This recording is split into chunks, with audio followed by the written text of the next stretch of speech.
बिहार भारत का एक ऐसा राज्य जहाँ पर किसी की नजर नहीं जाती, ना जहाँ पर रोजगार है, ना वहाँ पर सही से सड़कें हैं। वहाँ के युवा ट्रेनों में लद लद के छोटी सी नौकरी के लिए मुंबई दिल्ली चले जाते हैं। रोजगार जैसे वहाँ पर है ही नहीं। लेकिन आज की डेट में बहुत से युवा विपरीत परिस्थितियों में भी बिहार जैसे राज्य में अपना स्टार्टअप शुरू कर रहे हैं और देश को बदलने का काम कर रहे हैं। आज हम जानेंगे बिहार के ऐसे 5 स्टार्टअप के बारे में जो कि विपरीत परिस्थितियों में भारत की ग्रोथ में बहुत बड़ा योगदान दे रहे हैं। नमस्कार, भार्गव स्टार्टअप यूट्यूब चैनल में आपका स्वागत है। नंबर 1 पर आता है स्टार्टअप देहात। ये शशांक कुमार ने शुरू किया, जिनका जन्म समस्तीपुर में हुआ था। इन्होंने अपनी पढ़ाई आईआईटी दिल्ली से कंप्लीट की। इनके पास रोजगार के बहुत अच्छे साधन थे। ये चाहते तो बाहर जाकर के बहुत अच्छे पैकेज में नौकरी कर सकते, लेकिन इन्होंने अपने गाँव को चुना, वहां से वापस आकर शुरुआत में बहुत से लोगों ने उनका मजाक बनाया, भाई हमारे बिहार से लोग बाहर नौकरी करने जाते हैं और तुम बाहर से यहाँ पर क्या करने आ गए। लेकिन इन्होंने ठान लिया था कि हमें गांव के विकास के लिए करना है। इन्होंने देखा किसान जो कि अनाज उगाता है, पूरे देश को खाना खिलाता है और आज भी वो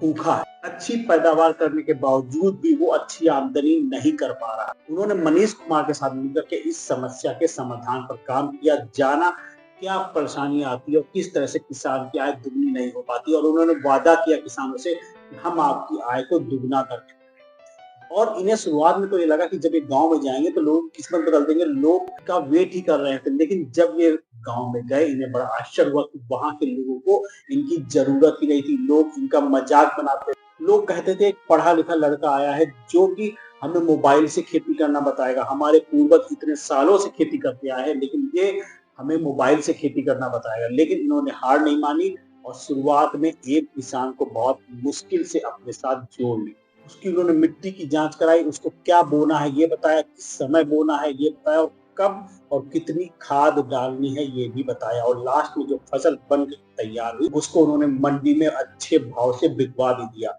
जब लोगों ने देखा तो उन्हें बड़ा आश्चर्य हुआ। शुरुआत में एक खेत, फिर बगल में 2 खेत, फिर पूरा गांव, फिर जिला, आज के दिन में पूरा बिहार स्टार्टअप देहात को यूज कर रहा है। इनकी टैगलाइन है बीज से बाजार तक। ये बीज से लेकर के बाजार तक आपकी पूरी मदद करते हैं और आपको सही जानकारी देते हैं। इससे किसान की आय दुगनी हो जाती है। मिट्टी के जांच से मौसम की बात तक, तत्काल कृषि लोन से आसान फसल बीमा तक, अपने खेतों के फसल को मिलते विदेशों में सम्मान तक, एक दुकान संपूर्ण। और ये बिहार से निकल कर बाहर के राज्यों में भी अपने स्टोर खोलना है। टोटल 10 राउंड में उन्होंने $222 मिलियन फंडिंग जुटाई। आप जहां पर रहते हैं क्या वहां पर देहात स्टार्टअप हो चुका है? कमेंट बॉक्स में बताएं। अगर आप वीडियो में यहाँ तक आ गए तो वीडियो को लाइक और चैनल को सब्सक्राइब करें। नंबर 2 पर है मेडिसाला। इसे अमान उल्लाह ने शुरू किया। अमान उल्लाह ने देखा कि हमारे यहाँ की सड़कें तो बिल्कुल खराब है, जिसकी वजह से स्वास्थ्य सेवा तो हमारे यहाँ तक पहुंच ही नहीं पाती। मरीज के पास समय से एम्बुलेंस नहीं पहुंच पाती और मरीज सही टाइम पर हॉस्पिटल नहीं पहुंच पाता। इस कारण बहुत सी दुखद घटनाएं उन्होंने अपने आसपास देखी। उन्होंने ठान लिया कि बिहार से खत्म करके इन्होंने एक ऐसा ऐप बनाया जिसके माध्यम से किसान घर बैठे ही डॉक्टर से सलाह ले सकता है, और बड़े से बड़े डॉक्टर जो दिल्ली बंबई में बैठे हैं उनसे भी फोन पर वो सलाह ले सकता है। मेडिसाला पे डॉक्टर खोजें, अपने अनुसार दिन और समय चूज करें और घर बैठे ही उनका अपॉइंटमेंट लें। Download the Medisala app now. इनके स्टार्टअप की चर्चा जब बिहार गवर्नमेंट को हुई, उन्होंने बिना ब्याज के 10 लाख की सीड फंड दिए और आज की डेट में मेडिसाला गांव-गांव तक पहुंच चुका है। क्या आपके आसपास भी ऐसा कोई स्टार्टअप है? कमेंट बॉक्स में जरूर। अगला स्टार्टअप है रोडवेज। जी हाँ, नाम से ही आपको मालूम हो रहा होगा कि ये एक ट्रांसपोर्ट स्टार्टअप है। इसको दिलकुश कुमार और सिद्धार्थ ने स्टार्ट किया था। इन्होंने एक बहुत बड़ी प्रॉब्लम देखी। कहीं पर भी जाने के लिए हम अपनी टैक्सी बुक करते हैं तो वो हमसे वापस आने का भी किराया लेंगे। खुद इस प्रॉब्लम को फेस किया होगा। मान लीजिए आपको अपने यहाँ से सीतापुर जाना है और आपको वापस आज नहीं लौट के आना, वो रिटर्न का भी पैसा आपसे ले जाएगा। तो उसका कहना होता है कि हम वापस तो अकेले ही आएंगे, हमें कोई सवारी तो मिलेगी नहीं, तो आपको हमें रिटर्न का भी किराया देना पड़ेगा। बल्कि अक्सर उन्हें सवारी मिल भी जाती है और कभी कभी सवारी नहीं भी मिलती है। इस तरह से एक आम नागरिक को दोनों तरफ का किराया देना पड़ता है। इस प्रॉब्लम को सॉल्व करते हुए दिलकुश कुमार ने रोडवेज की स्थापना की। इन्होंने एक मोबाइल ऐप बनाया जिसमें आप अगर कहीं जा रहे हैं तो वहां पर शो कर सकते हैं। मान लीजिए आप टैक्सी बुक की, आप कहीं जा रहे हैं तो आप उस मोबाइल ऐप पर शो कर देंगे। आपके साथ जाने के लिए भी अगर वो तैयार होता है, वो आपके साथ भी जा सकता है, तो आपका किराया आधा हो जाएगा और वापस आने के लिए भी उसे सवारी मिल जाएगी, क्योंकि अगर घर से कोई वापस आने वाला होगा तो उस टैक्सी वाले को कांटेक्ट कर लेगा और इससे आपका किराया लमसम 40 से 50% तक बच जाएगा। ये प्रॉब्लम तो हमारे पूरे देश में हर जगह है और तहलका तो तब मच गया जब स्टार्टअप शार्क टैंक तक पहुंच गया। नमस्ते साक्ष, मैं दिलखुश कुमार, फाउंडर रोडवेज। आज से रोडवेज कहाँ की तरफ जा रही है? पटना से बिहार के हर शहर को जोड़ रहे हैं। और इसने 1.5 करोड़ के बदले 5% इक्विटी और 50 लाख का लोन भी प्राप्त किया।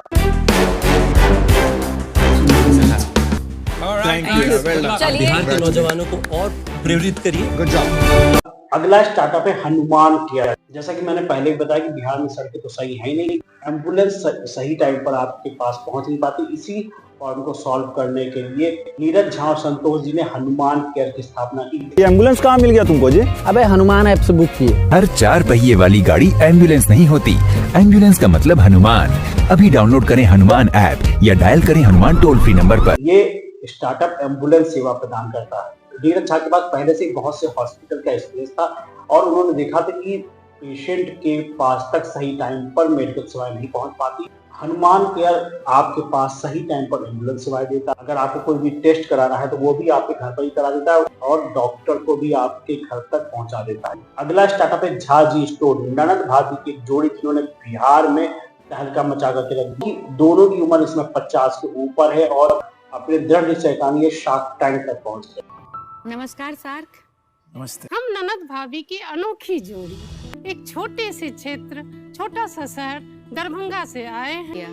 झाजी स्टोर में हम कई तरह के अचार बनाते हैं। कल्पना कुमारी जो कि भारतीय गृहिणी थी, उनके बच्चों की शादियां हो चुकी थी और उन्होंने पूरी जिंदगी सिर्फ घर का काम ही किया था। उनको लगा कि मैंने तो अपनी पूरी जिंदगी घर में ही लगा दी और अब सारे बच्चों की शादी होगी, अब मेरे पास कोई काम नहीं, अब मुझे क्या करना चाहिए। इसी सोच के साथ उन्होंने अपनी ननद के साथ मिल करके झाजी स्टोर की शुरुआत की, जहां पर वो बिल्कुल देसी तरीके से अचार और चटनी बना करके लोगों को देने लगे। धीरे धीरे उनका व्यापार बढ़ने लगा और उन्होंने उसको पैक करना स्टार्ट किया क्योंकि वो कोई भी केमिकल या और अन्य चीज इसमें नहीं मिलाते। इस कारण उनके स्वाद की चर्चा घर घर होने लगी और लोग लगातार वापस मांगने लगे। इनका साथ दिया धनंजय कुमार ने, जिन्होंने डिजिटल मार्केटिंग के माध्यम से पूरे बिहार में इनके प्रोडक्ट पहुंचा दिया और फिर उन्होंने अपना स्टोर भी खोला झाजी स्टोर के नाम से और इसी दृढ़ निश्चय के कारण ये पहुंच गया शार्क टैंक इंडिया में।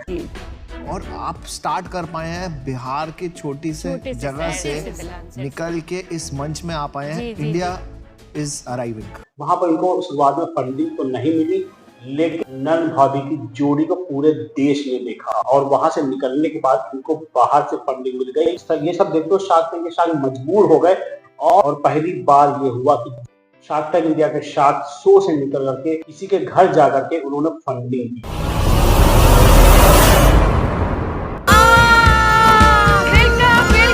मुझे अपनी माँ से डांट पड़ी है। नहीं, और रिग्रेट की एक खूबी ये होती है कि हम उसे करेक्ट कर सकते हैं। बिल्कुल। उसे सुधारने हम यहाँ पहुँच गए।